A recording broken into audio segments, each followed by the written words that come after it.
السلام علیکم دوستو، آپ دیکھ رہے ہیں آئی نیوز۔ حکومت کا عوام کو لاکھوں کے انعامات دینے کا فیصلہ۔ 20 لاکھ مالیت تک کی جائیداد کی اطلاع فراہم کرنے والے کو 1 لاکھ روپے انعام دیا جائے گا۔ فیڈرل بورڈ آف ریونیو نے بے نامی جائیداد کی اطلاع فراہم کرنے پر انعامات کا اعلان کیا ہے، جبکہ کمشنر ان لینڈ ریونیو کو بے نامی جائیدادوں کے خلاف کارروائی کا اختیار بھی دے دیا۔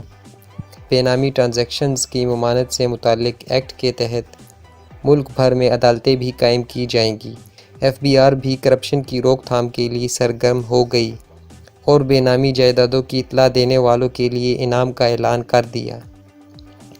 بے نامی ایکٹ کے رول 20 اور 21 جاری کر دیے۔ ایف بی آر کے مطابق 20 لاکھ مالیت تک کی جائیداد کی اطلاع فراہم کرنے والے کو 1 لاکھ روپے انعام دیا جائے گا۔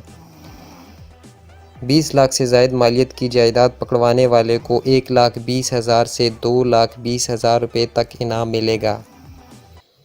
50 لاکھ یا اس سے زائد مالیت کی جائیداد بے نقاب کرنے والے کو پہلے 50 لاکھ روپے پر 2,20,000 روپے اور 50 لاکھ سے زائد رقم پر 3% انعام دیا جائے گا۔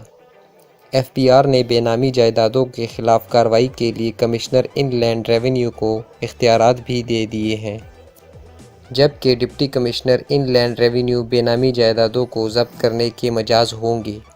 ان تمام جائیدادوں کو بے نامی رولز کے مطابق عبوری مدت کے لیے بحق سرکار ضبط کیا جائے گا۔ بے نامی ٹرانزیکشنز کی ممانعت سے متعلق ایکٹ کے تحت ملک بھر میں متعلقہ عدالتیں بھی قائم کی جائیں گی۔